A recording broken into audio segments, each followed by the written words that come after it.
Okay, in this video, I'm going to talk about a woman who is, she's narcissistic, but mainly histrionic. And that's another personality disorder. I think a lot more attention needs to be paid toward the disorder, the behaviors of. And these are like the attention seekers, drama queens. Well, her name is, the one I want to talk about, the woman, Sherri. She's around her mid-40s. And she was known in high school as the loud girl, and nothing has changed. Loud is in everything about her clothing, her makeup, her hair, her voice, the way she speaks, the way she laughs is not a laugh, it's a cackle. When she was younger, she dressed, quite basically provocative, and as she got older, a little less as she aged. That's about the only thing. But instead, she switched to dressing younger. And but like I said, everything is loud about her, and she's also easily influenced.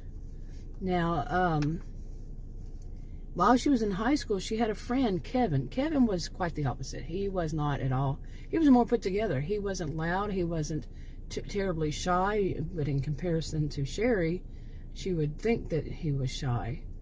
But eventually they became friends. Some people say opposites attract, but like I have said for eons, you will also hear people say birds of a feather flock together. Okay, so you can't have both.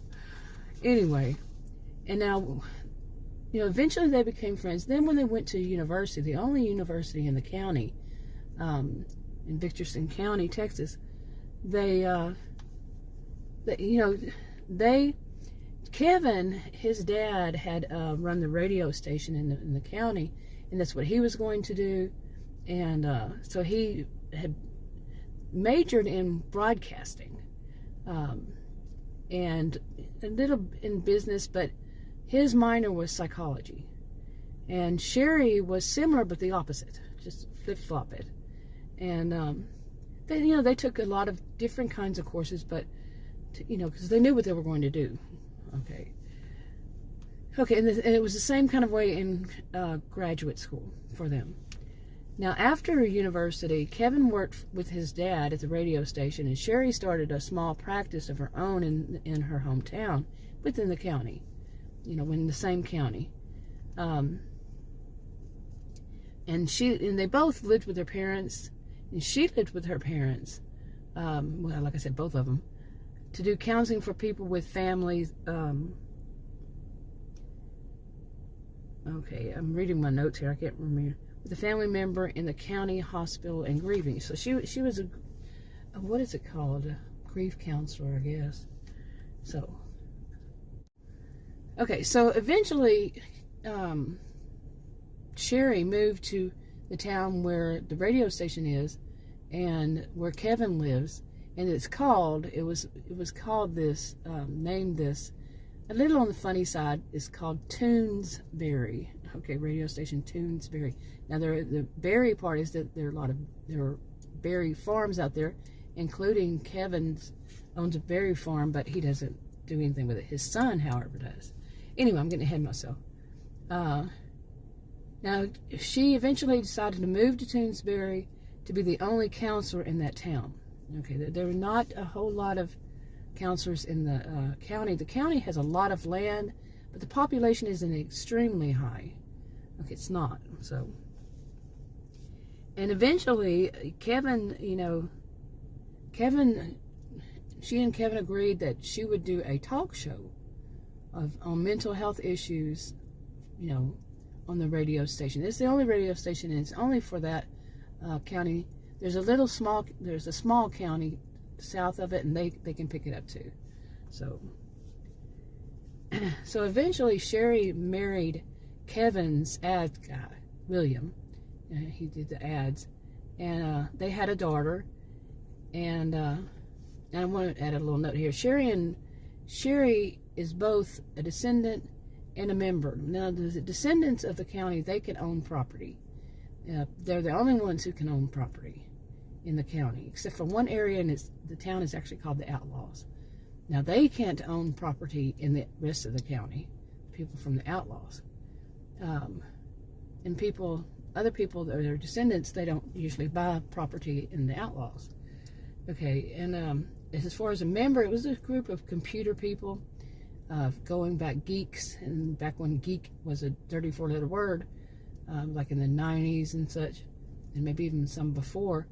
And she was a member also, and Kevin is too. Both of them are.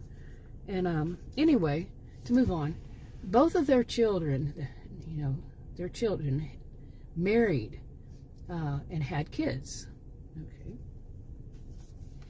And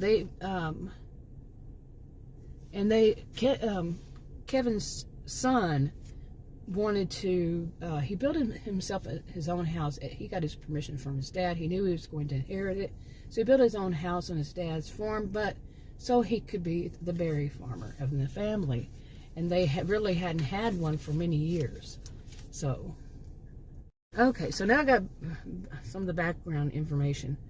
Now, Sherri, like I said, she's just very loud. And she can be quite obnoxious.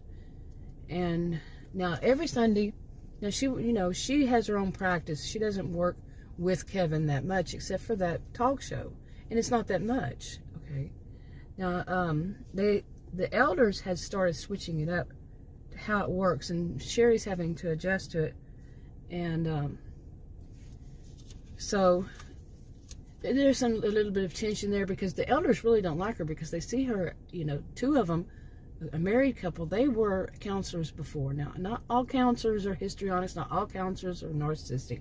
I'm telling you, there are some people, they hear one time that there was one person who's one way, and all of a sudden they generalize it to all people like that. No.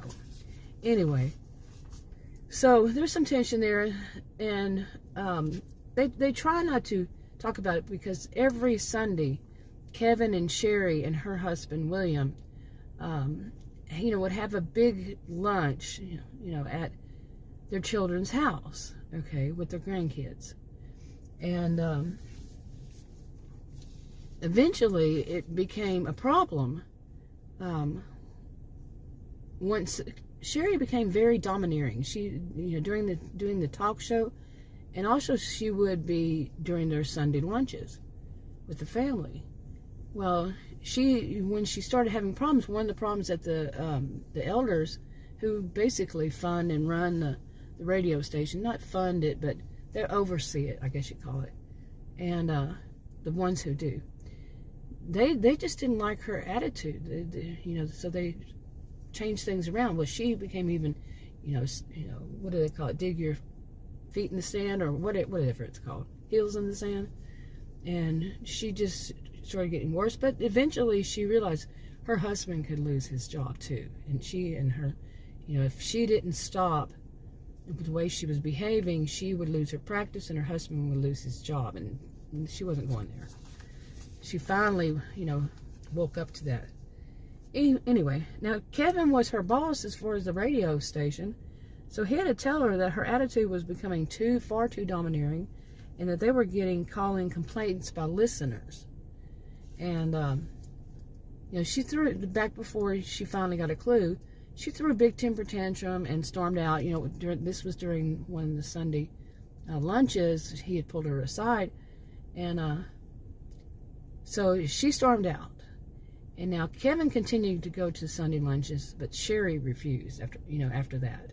She just wouldn't go. Then her husband tried to resolve the issues. He failed. And my view is that that's time for them to get a therapist, or counselor. But anyway, Sherri's going to be an important part of this story. It's a series, actually. It's a huge series. I've been writing for a long time. They're all copyrighted to me, even these rough draft notes. All of it. Read the disclaimers in the description box below this video on YouTube. But anyway, Sherri is one of the bad characters, but she knows when to reel herself back in so she doesn't lose everything, like in this kind of situation. But she still will throw temper tantrums. She really hasn't grown up since high school, and much since adolescence. And I know some people think it's age 2. No, no, I disagree. I'm a social and behavioral scientist. I disagree. I would say more of a, rebellious teenager, adolescent. And she really hasn't grown up much. And she was kind of a bit of a mean girl back then, too, when she was in high school. And she still is. But, like I said, some people, there are other videos about her you can go back and watch. But, these elders, really the married ones that were counselors, and they got the other ones on board. They really didn't like her behavior, but they have plans for her. She has the knowledge. She has the right to have, be confident. Some people confuse confidence and arrogance. Now, she has the right to be confident in that she's a counselor and she knows her work. She knows her business. Her field. She has every right to be confident about it. Arrogance is something else, when really you don't have reason, to be arrogant. You can have that and be arrogant in a kind of a different way, not the knowledge of it, but in a way that kind of like a show-off kind of way. But anyway, I'm wrapping this one up. I wanted to get this one out. Talk to you on another video. Bye.